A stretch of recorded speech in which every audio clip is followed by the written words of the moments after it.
Bienvenidos a una nueva clase de Práctica Test. Hoy es la segunda clase de nuestro recorrido por el libro del nuevo conductor.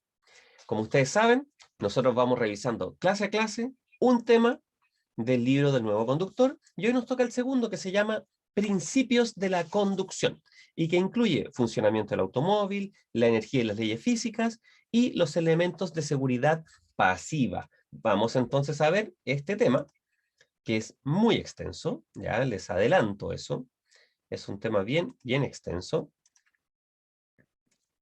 para que podamos aprender lo más relevante de este tema. Entonces, ahí está el tema y hay preguntas. Ya, aquí veo, estoy agrandando todo para que ustedes lo vean bien.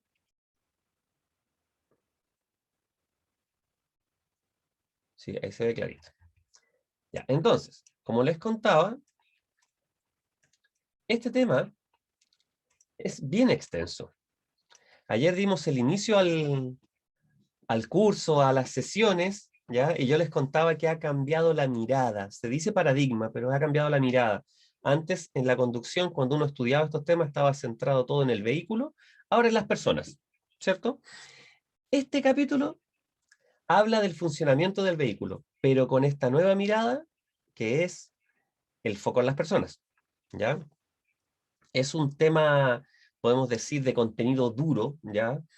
De cosas muy concretas, y aparte de concretas, muy textuales, ¿bien? Entonces es muy extenso, y para poder revisarlo, tengo una selección de preguntas, no es solo un test, sino que una selección de preguntas específicas para este tema, que son 25 preguntas, ¿ya? Cada pregunta, por supuesto, tiene su explicación. Entonces miremos, yo les dije que tenía 3 partes: funcionamiento del automóvil, la energía y las leyes físicas, y los elementos de seguridad pasiva. Todo lo voy a ir viendo a modo de resumen, ¿ya? Y luego nos vamos a ir a estas preguntas, que al final de la clase también se las puedo enviar, aparte del test explicado, ¿ya? Entonces, funcionamiento del automóvil habla sobre las partes, piezas que conforman el sistema del automóvil. ¿A qué me refiero con esto? A que cada una de estas partes, de estas piezas, no tiene un funcionamiento aislado, ¿cierto? Todos tienen una función súper específica para hacer que algún sistema funcione. El vehículo en sí mismo es un sistema, pero tiene subsistemas, ¿de acuerdo? ¿Cuáles son ellos? El sistema eléctrico, ¿cierto? El sistema mecánico, la dirección. Varios son sistemas que están conformados por partes, y pueden haber preguntas en el examen específicas sobre una parte o sobre su funcionamiento, ¿de acuerdo? Eso vamos a ver en el funcionamiento del automóvil. Luego, la energía y las leyes físicas, ¿de qué habla? Todos podemos imaginar, y aquellos que hayan salido del colegio hace poquito, ya se van a acordar que en las clases de física, en la parte más amigable tal vez, muchos de los ejercicios tenían relación con esto, ¿ya? Sobre todo cuando uno habla de la masa, ¿cierto? La masa y las fuerzas. Un vehículo se traslada a X velocidad, ¿ya? Entonces ese tipo de ejercicios que nos hacían en física en el colegio, ¿ya? Nos ayudaban a comprender algunos principios que son básicos y elementales. La energía del movimiento, por ejemplo, la fuerza de la inercia, la distancia de tensión, que esto va más allá de lo que nos enseñaron en el colegio, es súper importante, y la fuerza de gravedad, características de los vehículos y su influencia en la conducción. Y finalmente, vamos a hablar de los elementos de seguridad pasiva, de acuerdo, como el cinturón de seguridad, el airbag, el apoyacabezas. Hola Miguel, ¿cómo estás? Buenos días. Vamos entonces a ver este recorrido, que yo les voy a ir destacando cosas importantes brevemente, para irnos a las 25 preguntas que tengo preparadas, que ojalá alcancemos a verlas todas, por supuesto. Entonces, miren, el punto de partida, obviamente, es el motor. Bien, y aquí vamos a usar una analogía, un parangón, una comparación. ¿Qué significa esto? Vamos a pensar, para los que son nuevos, obviamente esto es una ayuda, para los que ya han estado antes saben qué voy a decir. Vamos a pensar en comparar el vehículo con el cuerpo humano. ¿Por qué?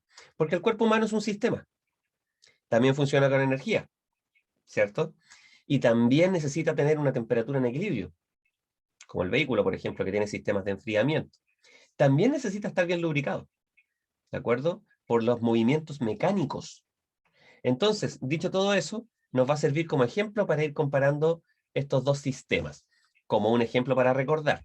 Entonces, de esta manera, yo puedo decir que el motor, que es el que genera la energía de movimiento que se transmite, por eso se llama la transmisión hacia las ruedas, es el corazón. Disculpen. Es el corazón del automóvil, ¿cierto?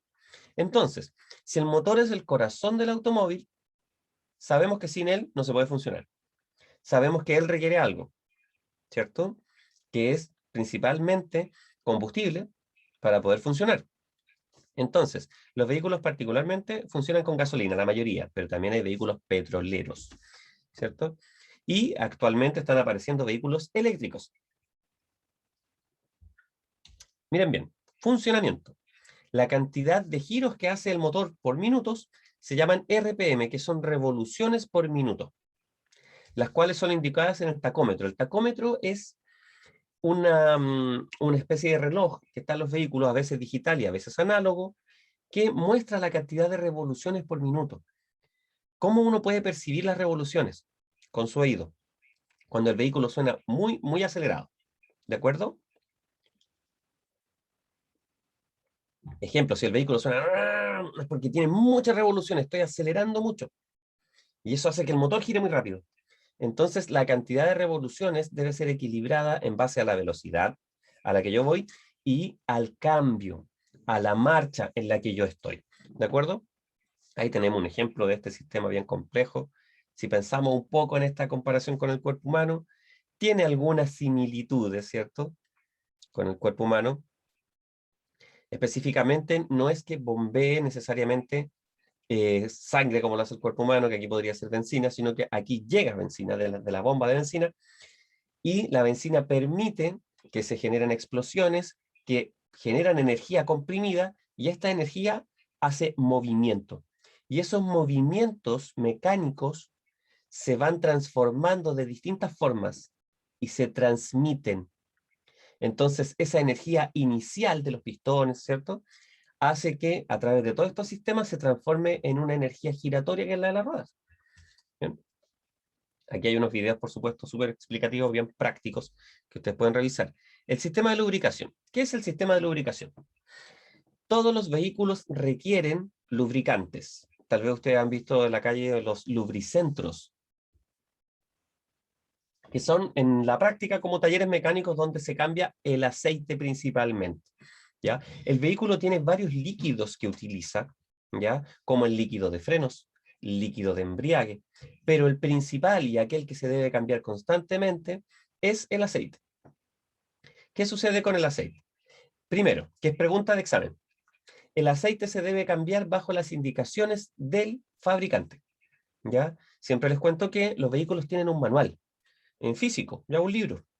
Entonces, cuando ustedes compran un auto usado, por ejemplo, pregúntenle al dueño si tiene el manual. Cuando compren un auto nuevo, se los van a entregar. Y si tiene un vehículo y no tiene el manual, puede buscarlo por internet. ¿De acuerdo? ¿Por qué? Porque ahí aparece la indicación del fabricante de varios temas interesantes e importantes, pero ahí dice cada cuánto se sugiere cambiar el aceite y qué tipo de aceite usar. ¿Para qué sirve el aceite? Que es pregunta de examen.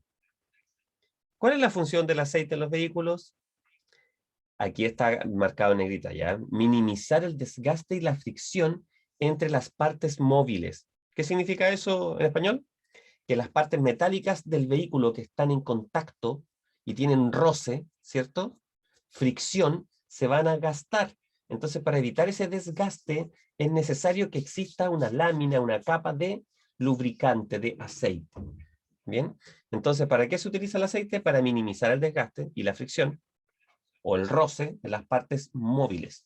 De esta manera los vehículos tienen una mayor vida útil, cada una de estas piezas. Bien, ahí está el tema del aceite. Si dijimos que el motor era el corazón, podemos decir que el sistema eléctrico es el cerebro. ¿Ya? Por eso esta comparación es muy buena. ¿De qué se trata este sistema eléctrico? ¿Ya? Fíjense bien. los elementos y el funcionamiento de este sistema. El alternador es el encargado de producir la energía eléctrica. Este entra en movimiento a través de una correa del motor. O sea, también a través de una fuerza mecánica, transforma la energía generada de energía mecánica a energía eléctrica, ¿ya? Y esa energía eléctrica, ¿qué permite? La energía producida se almacena ¿dónde? En la batería. Entonces permite que esa energía se almacene y luego desde la batería se pueda distribuir. ¿Para qué? Por ejemplo, para que se enciendan las luces, primero que todo, ¿cierto? Hay muchos sistemas de dirección, servoasistidos, por ejemplo, que también funcionan con electricidad. Veo a alguien aquí. Ah, Yulisa, espérame, Yulisa. Dice que escucha con bastante dificultad.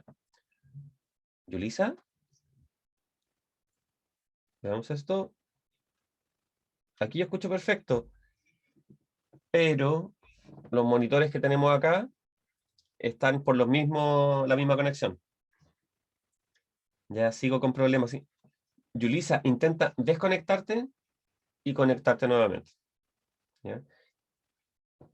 Y probablemente hoy hayan problemas de conexión. Todos podremos tener problemas por el tema de la lluvia, ¿ya?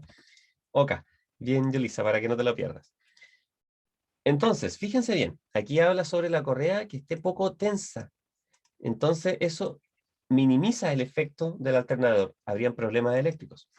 Y si en el tablero se enciende la luz de la batería que tiene poca energía, ¿ya? Debe de inmediato cargarla o cambiarla y consultar, por supuesto, a su médico. Por eso la comparación con el cuerpo humano, el mecánico, ¿ya? Entonces, un breve comentario de esa misma comparación. Si una persona se preocupa de acceder a una medicina preventiva, ¿ya? Es similar a aquellos conductores que mantienen el auto al día, justamente en esa palabra, en sus mantenciones.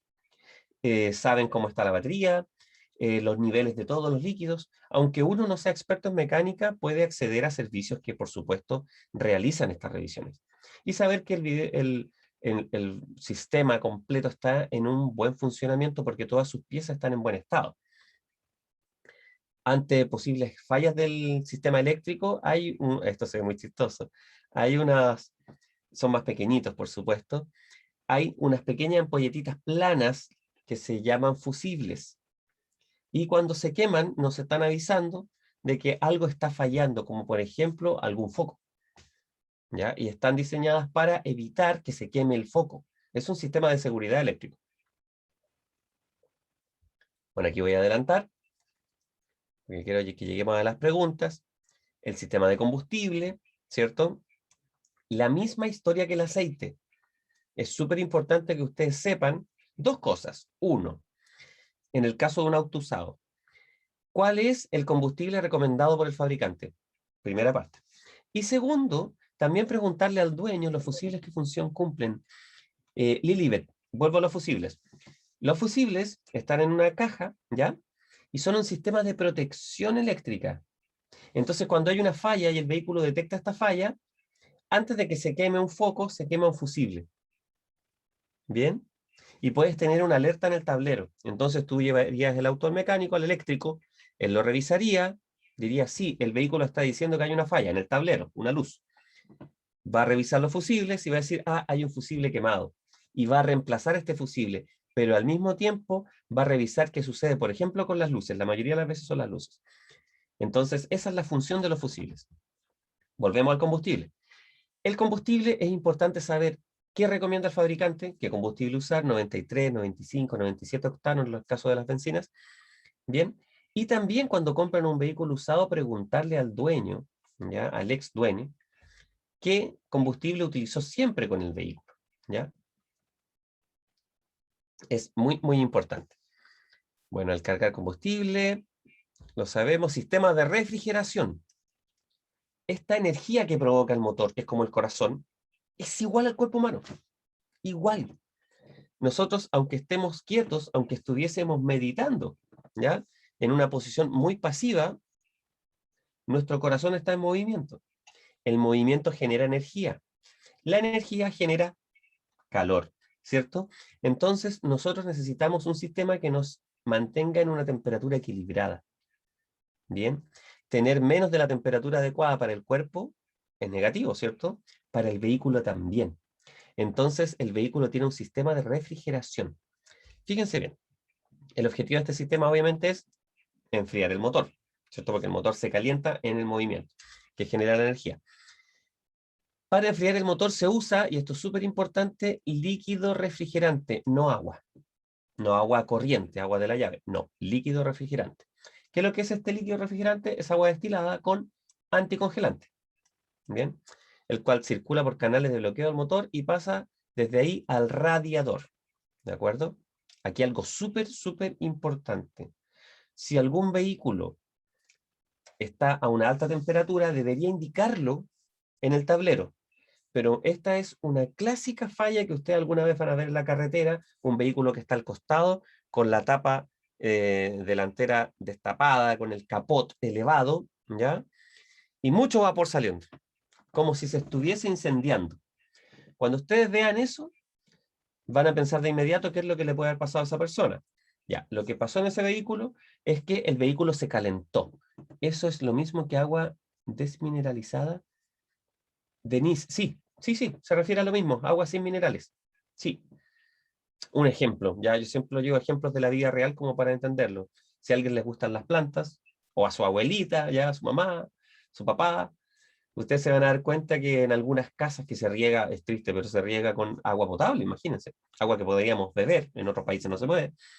Algunos maceteros quedan como con marcas blancas, porque en muchos lugares acá en Chile, en las casas se consumen aguas duras, que son aguas con muchos minerales, ¿ya? Y esas marcas, en el fondo son los minerales.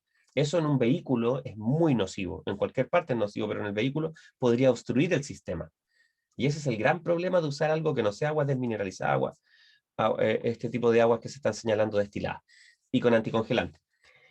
¿Qué ejemplo está dando el radiador? Si el vehículo se calienta, ¿ya? Acá en Iquique pasa, ¿ven? Bélgica nos está contando. Si el vehículo se calienta, puede ser que no avise, podría tener problemas en el termostato. Es una pieza, ¿ya? Que indica si el vehículo está a una alta temperatura o no. Y si falla el termostato, el conductor no se daría cuenta. En el fondo no sería culpa de ustedes, ¿ya? Y el vehículo se podría calentar muchísimo. Y eso es muy grave, ¿ya? Porque hay piezas que a alta temperatura, piezas metálicas, podrían literalmente partirse, quebrarse, ¿ya? Cuando algo así suceda, deben detener el vehículo, pueden levantar la tapa con mucha precaución, pero nunca, esto es súper importante, nunca abrir la tapa del radiador, porque los líquidos que ahí están, este líquido anticongelante a una alta temperatura, más la presión, podrían provocar una explosión. Y hay muchas personas que se han quemado con eso. Yo le he contado muchas veces en clase, mi mamá, cuando éramos chiquititos, salió, tomó el vehículo se calentó, con un paño abrió la tapa del radiador, le saltó agua y se quemó de la mitad para abajo, la cara. Como éramos chiquititos nosotros, mi mamá muy valiente, tomó el auto y se fue al hospital sola, con su cara quemada. Está súper bien, esto no es para asustarlo ya, mi mamá está impecable, tuvo un tratamiento por esas quemaduras, pero es un tratamiento por quemaduras graves, es una situación muy grave, y por suerte ella no tiene ninguna marca, ningún problema. Mi papá va a hacer esa práctica, sí. Jenny, eso lo puede hacer solo una persona, nunca se quemó. Mira lo que nos cuenta Jenny, solo una persona que sepa de mecánica, que tenga una práctica. Profe, ¿puede agrandar la pantalla, por favor? Sí, por supuesto. Ya, eso se los cuento porque, miren, ahí está más grande todavía, sobre todo quien lo está viendo en un celular. No sé si porque yo sé que no todos ven mi imagen chiquitita en la esquina, que puede tapar algunas palabras, ¿ya? Bueno, esa es una recomendación súper, súper, súper importante, ¿ya? Porque es muy, muy peligroso. El sistema de escape, ¿ya? Bueno, y ahí quedó la idea clara de que un mecánico podría hacerlo o una persona muy experimentada, ya como nos señalaba Jenny, que sabe que esto va a provocar una pequeña explosión y es complicado. El sistema de escape. Recordemos, sistema como de bombeo de la energía, que era el corazón, el motor, ¿cierto? Un sistema mecánico que transmite movimientos. Después el sistema eléctrico, que permite todas las cosas eléctricas que funcionan, incluyendo un computador, que es una cajita, ¿ya? Pero que actualmente sí funcionan con software, y son mini computadores que dan información de lo que sucede en el vehículo, sobre todo en los autos más modernos. También está el sistema de escape, esa energía que se genera, esa temperatura, la utilización de ese combustible que literalmente se está quemando, ¿ya? Necesita, y es muy triste porque esto impacta en el medio ambiente, escapar, salir del vehículo. Y eso se hace por el tubo de escape, y ojalá nunca sea de esta manera que está acá. Esta es una foto que está hecha de forma gráfica para explicar qué podría pasar acá. Pero lo primero es que este tipo de gases pueden generar intoxicación. O sea, afectan la vida de las personas y también el medio ambiente. Es muy nocivo inhalar estos gases. Por eso hay que estar lo más indirectamente relacionado con ellos, ¿ya? Que salgan de cualquier color, ¿ya?, muy intenso, significa que el vehículo no está funcionando en buenas condiciones. Ustedes dirán de inmediato, profe, obvio, yo he visto vehículos antiguos que les pasa eso. Y eso hace que contaminen mucho más. Y además que provoquen daño en las personas. ¿De acuerdo? El famoso embrague, esto ya lo van a tener muy relacionado con con las clases prácticas. Aquellos que estén haciendo clases prácticas, ¿cierto? Embrague, también la gente dice embriague con I, ¿cierto? El embrague. ¿Qué sucede con el embrague? Bueno, aquí hay un video que es maravilloso para que ustedes puedan revisar. Y aquí lo hicimos de una forma gráfica un poco simplificada, pero para poder entender qué pasa. Porque cuando nosotros estamos aprendiendo a manejar, los profesores o nuestros familiares que nos ayuden, nos dicen, pisa el embrague. Mira, es el embrague, el freno y el acelerador. Pero no sabemos qué función cumplen, ¿ya? ¿Por qué? Piensen esto tan simple. Acelerador, acelera, en el fondo aumenta las revoluciones por minuto que hace el motor, los giros. O sea, va a haber más velocidad cuando yo tenga una marcha conectada, ¿cierto? Freno, su nombre lo dice, igual que el acelerador, son fáciles de entender. Pero embrague, ¿qué es eso? Además la palabra es muy extraña. Entonces, ¿de qué se trata este pedal famoso del embrague? El embrague, cuando ustedes lo pisan, la función que cumple es desembragar, que significa desencajar, soltar todo este sistema que está aquí. Miren, aquí lo voy a mostrar. Estos engranajes. Podría llamarse desengranar, ¿ya? Que es desconectar estos engranajes, y es un momento en el vehículo en el que no hay una conducción de esa energía del motor hacia las ruedas, ¿ya? Y el motor, y uno sigue avanzando con, dicho en muy chileno, con el vuelito, ¿ya? Entonces, se desconectan, esos son discos, se desconectan cuando usted pisa el embrague. ¿Para qué usted hace eso? Para separar estos discos, primero discos de embrague, luego puede pasar cambios, cambiar la marcha. O sea, estoy en primera, piso el embrague, en el fondo se suelta la palanca de cambio, paso segunda y yo suelto el pedal de embrague. Aquí, al soltar el pedal, estoy embragando. O sea, estos sistemas de nuevo se van a acoplar. Y al hacer ese acople, ¿qué va a pasar? Va a continuar la transmisión del movimiento y de esta energía hacia las ruedas. Bien, ese es el tema del embrague. La caja de cambios, ¿ya?, que aquí está, miren, esta es la palanca de cambios, aquí abajo está la caja de cambios, está completamente relacionada con el sistema de embrague. Obviamente, porque cuando yo piso el pedal, estoy desembragando, puedo pasar cambios, cambiar la marcha, y al soltar el pedal, embrago de nuevo. Entonces van de la mano, ¿ya? Mover el cambio, que mueve, aquí ustedes pueden ver muy bien, si yo muevo esta palanca, voy a separar discos, ¿cierto? Igual que la bicicleta, es muy similar. Así que el mejor ejemplo es pensar en la bicicleta. Son discos que permiten, ¿qué cosa? Permiten distintas velocidades. Disculpen, ¿en qué capítulo están? Mircia, estamos en el capítulo 2. Libro de Nuevo Conductor, los principios de la conducción, ¿ya? Entonces, dicho eso, aquí está la transmisión de esa energía, de nada. La dirección, ya lo entendemos, ¿cierto?, que requiere no tan solo que el manubrio y todo ese sistema esté en buenas condiciones, sino que influye hasta el aire de las ruedas. Imaginen esto muy simple, aparte de la materia que está acá. Si yo tuviera un lado del vehículo con menos aire en las ruedas, ¿qué pasaría con la dirección? Se cargaría hacia un lado, ¿cierto? Entonces es muy importante que entendamos todos que la dirección influye en el peso que hay en el vehículo, el aire de las ruedas, etc. Voy a avanzar muy rápido porque miren cuánto tema queda y quiero que vamos a las preguntas. Estamos llegando a la mitad de la clase recién, pero es súper importante que ustedes sepan cómo me pueden preguntar esto. Porque hoy día quería decirles eso, que diga, profe, ¿cómo me puede ir bien en el examen? Son 3 ejes súper importantes. Hay que leer. Pueden leer en práctica test lo que yo estoy mostrando. Está en temarios. Pueden leer el libro Nuevo Conductor. Pero hay que leer. Hay que hacer test. Sí o sí. Y ver videos o asistir a estas clases. Es más o menos parecido, ¿ya? Ojalá las 3 cosas, ¿ya? Y en la medida en que lean harto, vean videos, estén en las clases, van a poder hacer más test. Y finalmente después ya hacen puros test. Aquí está este sistema de dirección, miren este manubrio. Se dan cuenta, todo esto está dentro de los vehículos.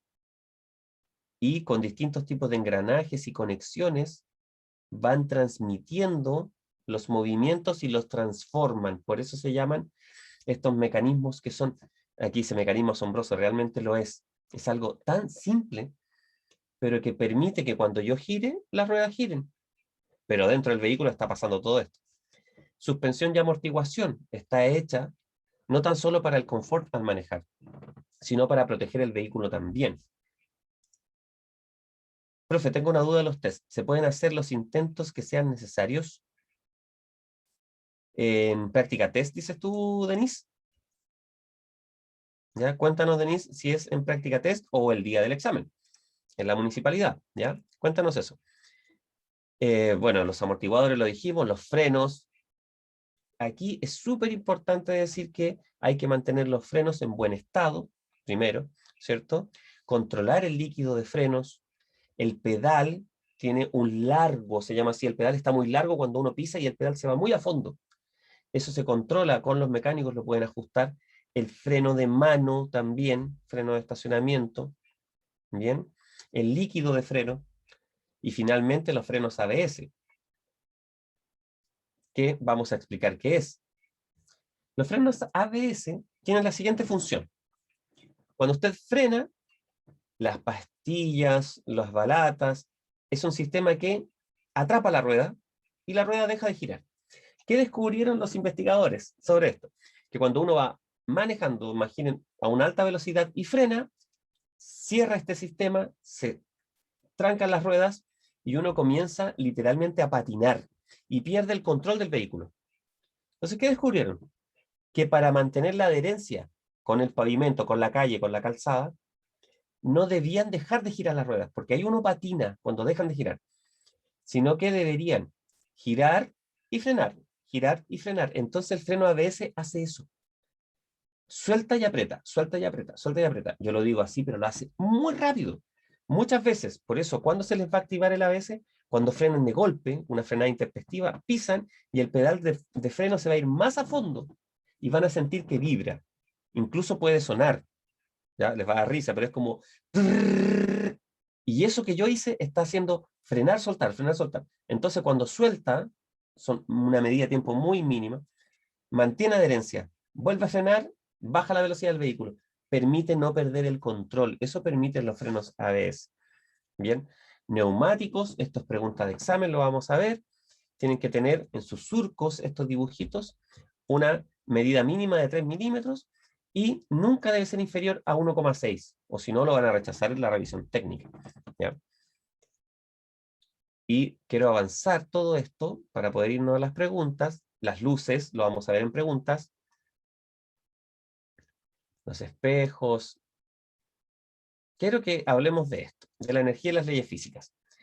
Aquí hay 2 tipos de movimientos y energías súper importantes. La primera es la fuerza de inercia. ¿Qué dice la fuerza de inercia? Que si una masa recibe energía, fuerza en una dirección, cuando yo trate de cambiar la dirección, su tendencia va a ser a mantener la trayectoria. ¿Qué significa esto?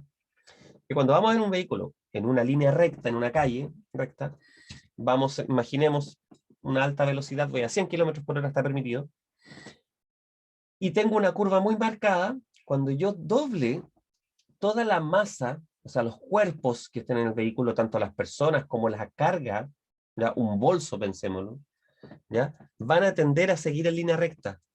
Entonces, cuando yo doble, ejemplo, si doblaran de manera muy brusca y hubiera, no sé, una bebida, algo, podría saltar. ¿Y cuál sería su trayectoria? Línea recta. Entonces, por eso hay que preparar tanto las curvas y ser muy precavido, porque va a tender siempre el auto a seguir derecho. Y es el clásico choque que ustedes pueden ver en las curvas, y van a ver que en las curvas muy pronunciadas siempre hay unas barreras, están marcadas con distintas pinturas de vehículos, por las personas que no comprendieron la fuerza de inercia. ¿Ya? Y aquí está. Acercándose a una curva, mantenga una trayectoria en línea recta. Eso es lo que explica la fuerza de inercia. ¿Bien? ¿Qué otra fuerza es importante? La fuerza centrífuga. Aquí no sé si ustedes conocen lo que se hacía antiguamente con las lavadoras, su abuelita, abuelitos tal vez. Antiguamente había lavadora y centrífuga aparte para secar la ropa. Ahora las lavadoras tienen todos los sistemas integrados. Pero en el fondo, ¿qué hacía la centrífuga?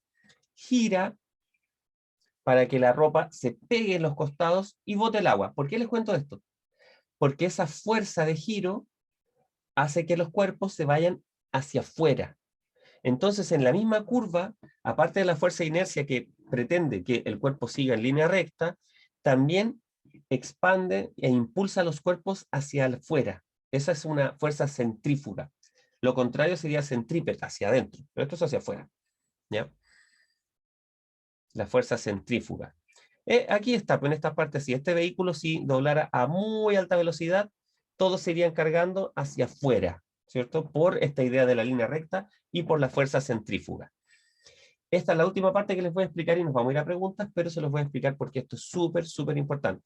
Yo sé que algunos ya lo saben, pero hay otros que recién lo están conociendo. Miren bien, esto se llama la distancia de detención.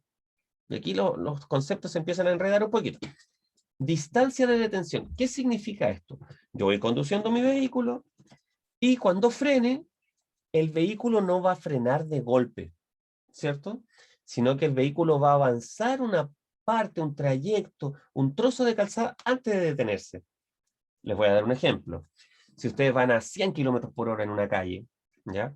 Rural, pensemos, y aparece un peatón de golpe, y aparece a 2 metros del vehículo. Cuando ustedes van a 100 kilómetros por hora, ¿alcanzarían a frenar? Podrían frenar, pero el vehículo va a lograr detenerse realmente mucho más allá que esos 2 metros, ¿cierto?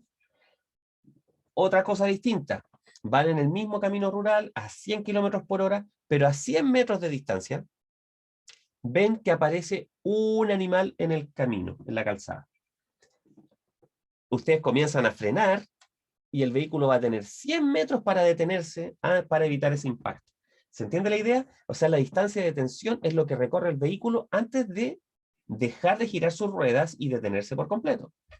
Ya, ese espacio, esa distancia de detención se divide en dos partes. Una que depende de la persona y la otra del vehículo.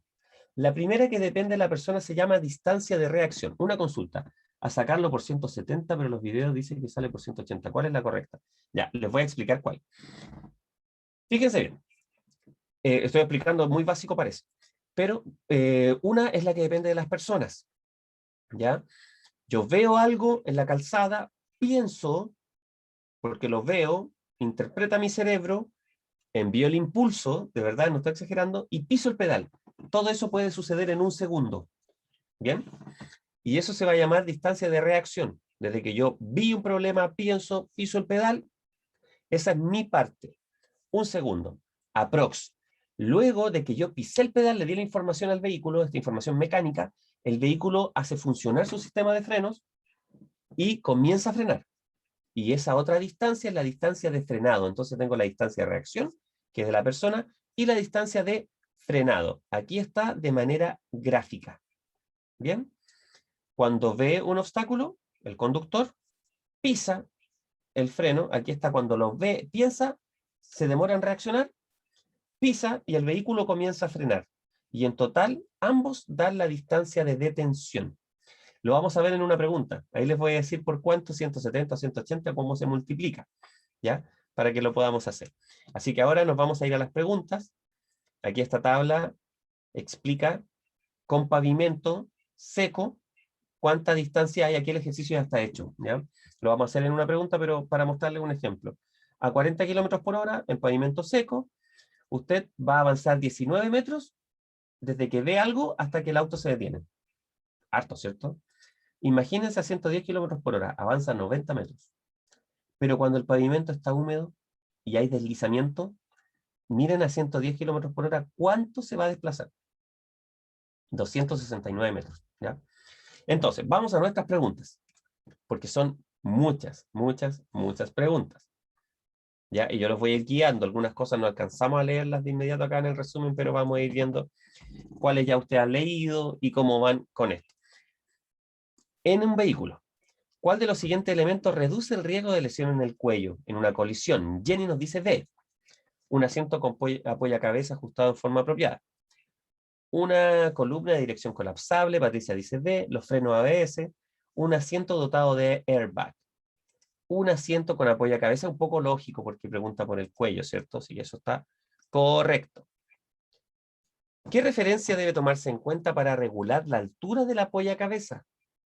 O sea, cuando yo pongo este apoyacabezas, ¿qué referencia debería tomarse? ¿El tamaño del asiento, la comodidad del conductor o la altura del nivel de los ojos? Todos se lo saben esto, Diego, muy bien. Es la altura del nivel de los ojos, o sea, levanto el apoyacabezas hasta esta altura. ¿Bien? No significa la parte superior del apoyacabezas, sino que donde literalmente se apoya mi cabeza. ¿Bien? Luego, esto aparece en el libro Nuevo Conductor y es textual. Bien, un choque a 50 kilómetros por hora sin llevar puesto el cinturón de seguridad es como tirarse, y les puedo decir que en esta versión, que yo tengo acá, ahí todos ven esta versión, sí, ahí se ve. Está en la página 23, ¿de acuerdo? Ahí está. Entonces, nos dice, a 50 kilómetros por hora, sin llevar puesto el cinturón, es como lanzarse de y este ejemplo está hecho para que todos entendamos el nivel del impacto, ¿cierto? A 50 kilómetros por hora, en el libro dice que es el cuarto piso. O sea, aquí no hay mucho en realidad que pensar. Hay que leer esta parte y memorizarla, ¿ya? Entonces aquí aparecen velocidades de 90, 70, 50 y 30 kilómetros. Lo que hemos visto hasta ahora con el equipo de práctica test, por ahora, es que no existen preguntas que se salgan de estas velocidades. No les van a preguntar a 75 kilómetros por hora para calcularlo, no. La distancia de detención sí, pero acá no. Así que es bueno que ustedes lo revisen. Aquí está 70, 50, y ahí está de hecho la respuesta, 50 kilómetros por hora el cuarto piso, para que lo puedan aprender. La efectividad del airbag está asociada al uso del cinturón de seguridad. Este sistema solo es eficiente si usted está sujeto al cinturón de seguridad. ¿Eso es verdadero o es falso? ¿Qué creen ustedes?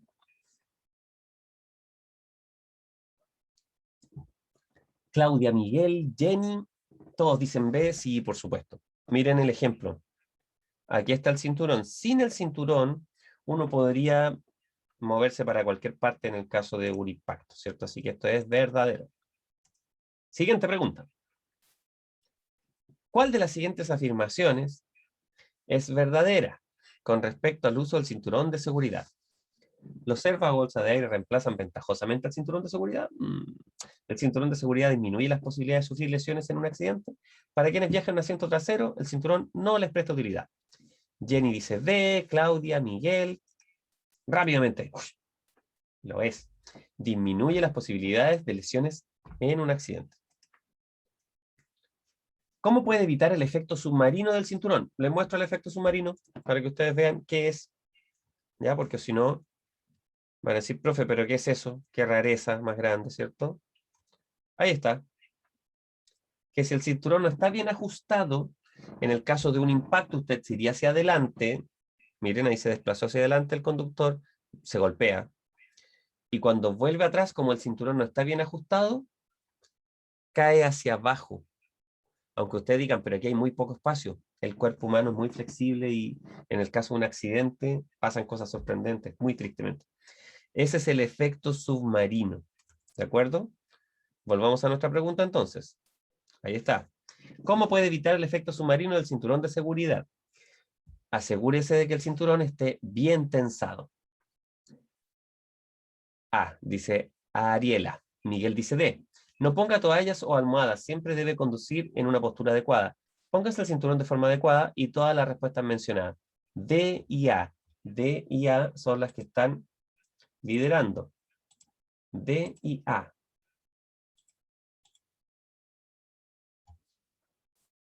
Efectivamente, todas las respuestas mencionadas, porque A no es incorrecta, es correcta. B también y C también. Porque hay que ponerse el cinturón de seguridad de forma adecuada, no poner toallas ni cosas extrañas, y asegurarse que el cinturón esté bien tensado. ¿Sí? Pueden probar con el pulgar. ¿Está tensado? Bien. Siguiente pregunta. Respecto al uso del cinturón de seguridad, ¿cuál de las siguientes afirmaciones es verdadera? Respecto al uso del cinturón de seguridad, el uso del cinturón de seguridad es innecesario al circular a una velocidad menor a 30 kilómetros por hora. El uso del cinturón, D, está diciendo Eduardo. B, Patricia, Claudia dice D, disminuye las muertes, es menos útil. No es tan difícil, ¿cierto? Porque aquí dice que es innecesario circular a cierta velocidad y que es menos útil. En realidad disminuye las muertes producidas por accidentes de tránsito, ¿cierto? Claramente. En las bajadas es recomendable enganchar el vehículo en marchas apropiadas para así incrementar algo. ¿Qué cosa creen ustedes? ¿Qué es lo que creen? Cuéntenme. A. Incrementar la capacidad de frenado y cortar la inyección de combustible. Evitar el consumo de aceite, aumentar la potencia del motor. Bien, incrementar la capacidad de frenado y cortar la inyección de combustible. Súper, súper bien. Siguiente. Miren bien esto. Usted conduce un vehículo con frenos y neumáticos en buenas condiciones, la superficie de la calzada está seca. ¿Cuál es la distancia aproximada de tensión total? Que es la distancia de reacción más la de frenado, si usted va a 70 kilómetros por hora. ¿Cuál es la distancia? Hola, profesor, consulta. Horario de clases online, ¿siempre a las 11? Sí, siempre a las 11. Sí, lo que pasa, Karen, es que yo no estuve como una semana y media más o menos, por eso no vieron clases, pero desde que comenzamos en abril, fue solo esa semana y media, y fue porque fui padre, ¿ya?